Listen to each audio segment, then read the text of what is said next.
прекрасного дня, Республика! Это позитивно-успокоительная студия 11. Если закрыть глаза, немного абстрагироваться от холода, который никак не хочет покинуть наш край, втянуть носом свежий воздух, включить немного фантазии, то можно почувствовать нежные нотки сирени и терпкий аромат черемухи. Мы на пороге лета, и эта мысль бодрит, радует и немного будоражит. Как и сюжеты нашей программы. Кстати, о них. Вот что ждет нас в ближайшие минуты. Дом, которого нет. Где находился центр сыктывкарского мейнстрима 90-х? Театр на каникулах. Чем закончит сезон артисты Коми? Дом, которого нет. Так в Национальной галерее Коми назвали выставочный проект о легендарной деревяшке, которая в конце 80-х и в 90-е годы стала центром эстетики сыктывкарского мейнстрима, объединила творцов, не состоявших в союзе художников. По словам авторов экспозиции, свободное от идеологических ограничений искусство обитателей дома обладало притягательной новизной и вызывало неподдельный интерес зрителей. Студия 11 об особенном постперестроечном пространстве, которое повлияло на художественную жизнь Сыктывкара. Здесь, в самом центре Сыктывкара, рядом со Стефановской площадью, долгое время находился деревянный двухэтажный дом, построенный еще в 30-е годы. Спустя полвека здание стало местом притяжения для художников, музыкантов, поэтов, стихийным арт-пространством, где собирались люди искусства, свободные от трафаретов соцреализма, открытые для экспериментов и творческого общения. Разве кто-то догадается, что эти работы написаны известным графиком Юрием Лисовским? Я туда попал сразу после училища. Ну и многие наши однокурсники тоже. Это была такая кузница, проверка, ну как бы, сможешь ли ты быть художником или нет. Там приходили музыканты, поэты, писатели. Ну такая была, ну как сказать, если бы выдавалась какая-то свободная минута, хотелось туда идти. Здесь все было по-семейному. Творческая жизненная радость била через край. Здесь щедро делились идеями. Для разговора часто выходили вот на эту лестницу. Кстати, Балясина на выставке из той самой деревяшки. Опираясь на родные перила, Владимир Асташов вспоминает, как его гости вели бортовой журнал. Ко мне в мастерскую приходили люди, записывали дату, когда они пришли, подписывались и начинали описывать, что происходило. Ну, и то есть накопилась такая довольно толстая книга.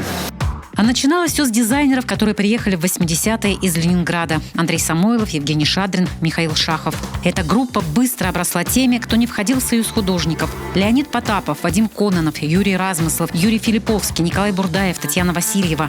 Позже родилось независимое сообщество «Форма». И по новому закону об общественных объединениях художникам дали мастерские, чтобы люди искусства могли развиваться и зарабатывать. По словам Анжелы Размановой, в 90-е она осталась не в Москве, а в Сыктывкаре только потому, что здесь жило это уникальное пространство. Это такое очень живое место, и оно сложное в плане психологическом. То есть все художники были как бы на вольных хлебах. Это не те художники, которые где-то кто-то работал, а это те, кто пытался выжить в этой атмосфере еще 90-х годов, в жутком кризисе, в странных условиях, в каком-то никому не нужности в этой. Арт-рынок был свободен. Обитатели деревяшки могли воплотить давно выстраданные идеи и показать свои произведения. Сюда, на Куратова 30, непременно заглядывали гости, которые приезжали в Сыктывкар из разных стран мира и регионов России. На выставке есть галерея странных фотопортретов, сделанных Сергеем Размановым. Все эти люди бывали в Доме художников. Именно этим художникам поступали многочисленные заказы, в том числе от правительства, от руководства республики.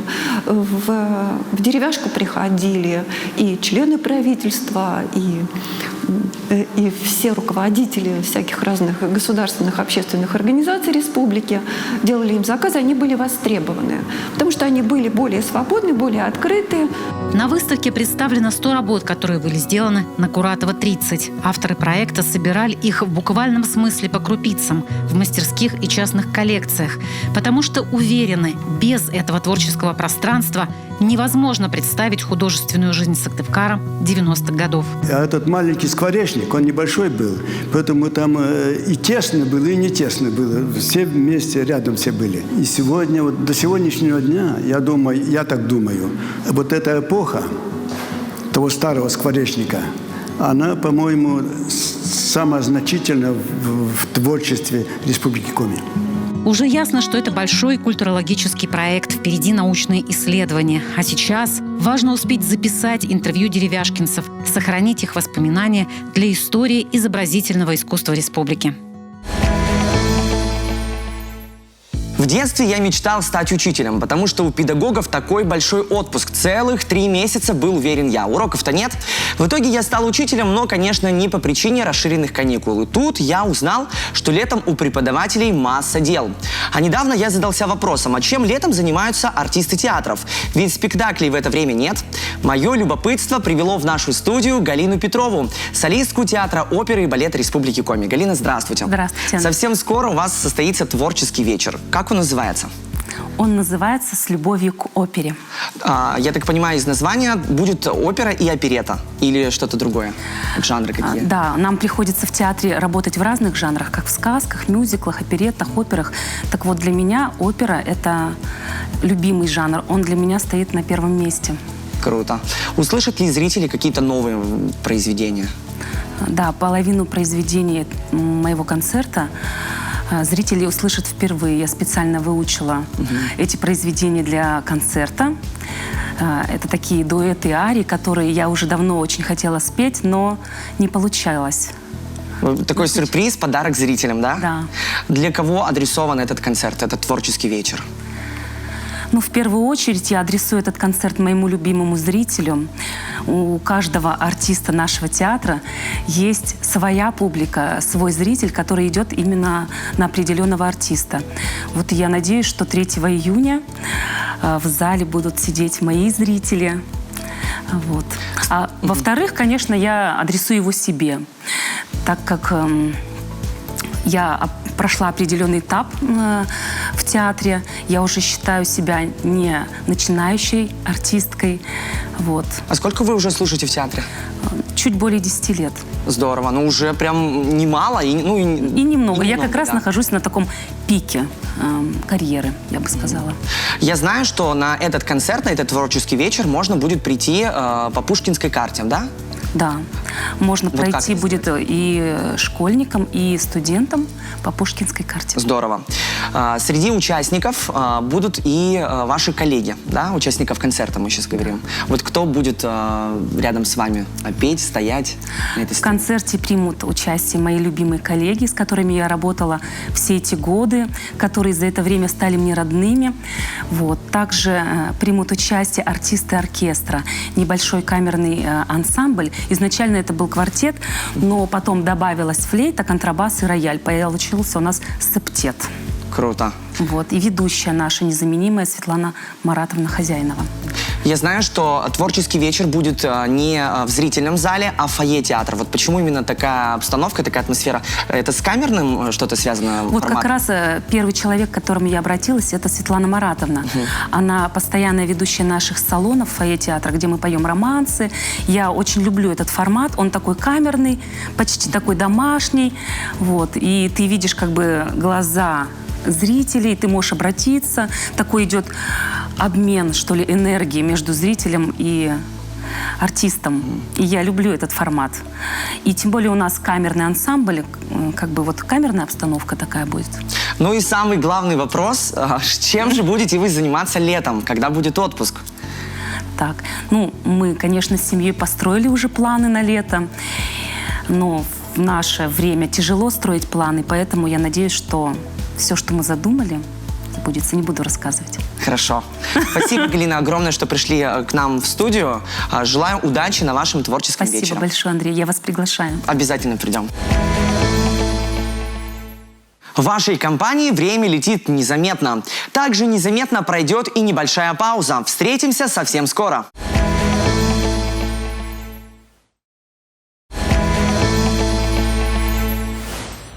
В эфире «Студия 11» – программа для людей, чей стакан наполовину полон. Полон хорошим настроением и позитивным настроем. И вот что ждет нас с вами во второй части программы. Техника и технологии. Как помогает человечеству изобретение в разных сферах. Свет мира детям. Юные журналисты из Коми обошли конкурентов из 20 стран. Наша программа хороша тем, что позволяет как вернуться в прошлое, мы знаем, что вы любите ретро-истории, так и заглянуть в будущее. О новых технологиях, что уже помогает человечеству, и перспективных разработках сюжет Алены Туркиной. Еще каких-то 30 лет назад, чтобы добыть новую информацию, люди шли в библиотеки, пользовались книгами и передавали знания из уст в уста. Сегодня достаточно секунды, смартфона размером с ладонь и стабильного интернета. Цифровые технологии прочно вошли в нашу жизнь. К ним относят все, что связано с электронными вычислениями и преобразованием данных. Гаджеты, электронные устройства, технологии и программы. Никого уже не удивит бытовой прибор, подключенный к электросети, а вот факт, что все больше объектов физического мира подключают к всемирной паутине, поражает до сих пор. Интернет вещей или IoT – это концепция передачи данных между устройствами. Если проще, люди могут общаться с вещами, а вещи между собой. Фактически появляется виртуальная копия объекта, содержащая различные параметры устройства и внешнего мира. Это позволяет управлять техникой через интернет. У многих эта система ассоциируется с умным домом. Благодаря технологиям и устройствам, разработанным IT-компаниями, пользователи могут совершать онлайн-покупки, регулировать температуру в комнате, включать свет и музыку, отдавая голосовые команды виртуальным помощникам. Как это работает? Люди настраивают IoT-устройство и предоставляют доступ к данным, а дальше устройство функционирует самостоятельно. Система работает в режиме реального времени и обычно состоит из сети умных устройств и облачной платформы, к которой они подключены с помощью Wi-Fi, Bluetooth или других видов связи. Когда система заподозрила что-то неладное, она оповещает хозяина об ошибке и стремится самостоятельно ее исправить. Например, если температура в доме поднимается до некомфортных значений, система включает кондиционер, а при обнаружении постороннего в доме звонит в полицию. С IoT можно столкнуться практически во всех сферах, начиная от контекстной рекламы, которая подсказывает пользователю, где можно пообедать или заправиться в зависимости от текущей геолокации, и заканчивая доставкой еды или покупкой автомобиля. Активно технологии используются в здравоохранении, электроэнергетике, транспорте и логистике. В основном для того, чтобы понимать потребности потребителей в режиме реального времени, мгновенно улучшать качество машин и систем, оптимизировать операции. О слабых местах интернета вещей тоже стоит сказать. Одно из них – безопасность. Киберпреступники постоянно пытаются взламывать устройства удаленного наблюдения за пациентами, базы данных с информацией о здоровье людей, интеллектуальные системы управления автомобилей, предпринимают фишинговые атаки, подгружают вирусы на взломанные устройства и даже совершают целые диверсии на производствах. Еще одна сложность – возможная несовместимость программного обеспечения устройств разных производителей, объединенных в единую систему. Но все эти минусы – ничто, если говорить о перспективах технологии. По некоторым данным, к 2025 году в мире будет насчитываться почти 56 миллиардов подключенных устройств. Рядовые пользователи компаний и целые города будут все чаще применять интеллектуальные технологии, чтобы сэкономить время и деньги. В IoT все чаще будут внедрять искусственный интеллект. Устройства смогут использовать данные для развития, обучения и формирования коллективного интеллекта. Вот уж кто точно легко осваивает новые технологии, так это дети. Они открыты всему новому. Для них нет границ и не существует понятия «я не могу». Современные дети любознательны настолько, что еще на школьной скамье примеряют на себя некоторые профессии. Кто-то собирает роботов, другие играют в театре, но есть те, кому интересна профессия журналист. Юные сыктывкарские медийщики Мирослава Братенкова и Арина Дудка стали лауреатами второй степени в номинации «Телевидение» Международного кинофестиваля «Свет миру дети». С талантливыми девушками и их наставником встретилась журналист со стажем Евгения Кладкевич. Девушки, расскажите для начала, о чем был ваш ролик, какой смысл вы в свою работу вложили? В нашей работе много смыслов, и в какой-то степени каждый сможет открыть свой смысл для себя. Во-первых, эта выставка сама по себе необычная для нашего города, необычны ее декорации и посыл, который хотел передать автор. Я сама, как художник, мне было очень интересно увидеть работу слабослышащих детей, то есть посмотреть на мир их глазами, потому что зачастую мы не замечаем этих людей и очень мало обращаем на них внимание, особенно на их творчество, это вообще никак не афишируется. И на этой выставке у нас была действительно хорошая возможность не только увидеть их работы, но и прочувствовать то, как они понимают этот мир с помощью декораций, которые были на этой выставке. Арина, ты выступила в роли корреспондента. Вот о чем конкретно ты рассказывала? Когда я ходила и, собственно, сама ощущала все эти декорации, и не только, рассказывала о них что-то необычное, что-то интересно, но и с помощью этих декораций можно было прочувствовать ощущение слабослышащих детей в этом мире. То есть нам было некомфортно, нам было неудобно от палок, которые лежали на полу, каких-то необычных предметов, ракурсов. То есть мы ощущали себя неуютно и как будто не в своей тарелке. Мирослава, ты выступила в роли оператора, но наверняка на тебе еще была и режиссерская роль, то есть ты руководила процессом. Расскажи, пожалуйста, о своей работе. Для меня эта работа является гордостью, так как я снимала всего лишь 3-й раз в жизни, и результат получился очень хороший. Можно было подобрать хорошие ракурсы, и получились вкусные кадры. А монтировала, Арина, ты. И это был твой первый такой серьезный монтаж столь смыслового проекта?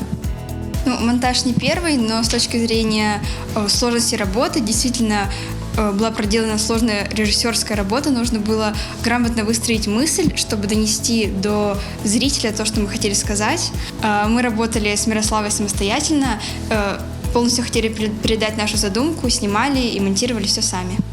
Ну и на самом фестивале, получается, побывала вот только Мирослава, ты, да? И расскажи свои эмоции. Этот фестиваль состоял из 2 этапов, заочный и очный. В заочном мы отправляли свои работы, которые там же потом и отсматривались. На протяжении недели мы ездили по различным местам Ярославской области. Первые 4 дня мы были в Ярославле, сходили в театр, побывали на параде 9 мая. Один день мы были в Ростовском Кремле, где ходили по церквям. И остальные 2 дня мы были в историко-культурном селе Вятское, где также много музеев. Один из главных плюсов этого фестиваля – то, что профессионалы могут оценить твою работу, дать напутствие какое-то. Один из таких профессионалов был кинорежиссер Антон Михалев. Именно с ним мы и разговаривали. Я даже получила его автограф. Ну а ты, Арина, в силу того, как мне известно, вернулась на тот момент недавно из Артека, тоже с конкурса, и по регламенту отправиться смогли только 2 человека, ты вот поехать не смогла. Вот честно, взгрустнула, наверное, немного от этого. Да, немного грустно, конечно, что я не поехала, потому что я думаю, что это очень масштабный фестиваль для настоящих профессионалов. Но я очень рада, что поехала Мирослава, и все-таки у нас с ней была связь. Я читала ежедневные посты от Мирославы о том, куда они поехали, что они делали, что увидели. Эта победа станет большим шагом на вашем творческом пути. И какие же планы у вас на будущее? Возможно, уже работаете над каким-то следующим грандиозным проектом. На самом деле мы не снимаем под конкурс, нас просят снять, мы идем снимаем. А потом, если этот ролик подходит под регламент, то мы его отправляем. Сейчас мы участвуем в конкурсе «Большая перемена», записываем видео-визитки и надеемся на победу и поездку в Артек хотим получить. Мы снимаем какие-то интересные события, интересные места в нашем городе. И также создаем свои проекты, в которые тоже включаем наши видеоработы. Здорово, девочки. Желаем вам успехов, только успехов в ваших начинаниях, успешных проектов, ну и, конечно, побед. Еще раз поздравляем с тем, что заняли 2-е место на таком крупном фестивале. Спасибо. Пользователи известного сервиса электронных книг назвали самых неприятных, по их мнению, героев зарубежной и русской литературы. Лидирующие позиции занимают антагонисты из серии книг о Гарри Поттере. На 1-м месте помощник министра магии из Гарри Поттера и Ордена Феникса Долорес Амбридж. На 3-м предатель Питер Петтигрю, более известный как Хвост. Между ними расположилась Белла Свон из вампирской саги «Сумерки». Читатели также вспомнили короля Джоффри Баратеона из серии романов «Песнь льда и пламени» Джорджа Мартина и Лидию Беннет, известную по роману Джейн Остин «Гордость и предубеждение». В рейтинге русской литературы 1-е место среди отталкивающих персонажей у героя из Тургеневского «Муму». Но это не Герасим, который утопил собачку, а помещица, которая приказала это сделать. Настроены наши читатели и против Анны Карениной, а замыкая тройку неприятных персонажей Гумберт Гумберт из романа Владимира Набокова «Лолита». Ну а в конце студии 11 большая и бодрящая порция эстетического наслаждения. Яркие музыканты из Сыктывкара Инесса Янаки представляет свой вариант веселой коми-песни «Марья Моль». Слушаем и двигаемся под чудесные звуки скрипки.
Пусть заряд бодрости, полученный от нас и героев наших сюжетов, прибудет с вами до нашей новой встречи.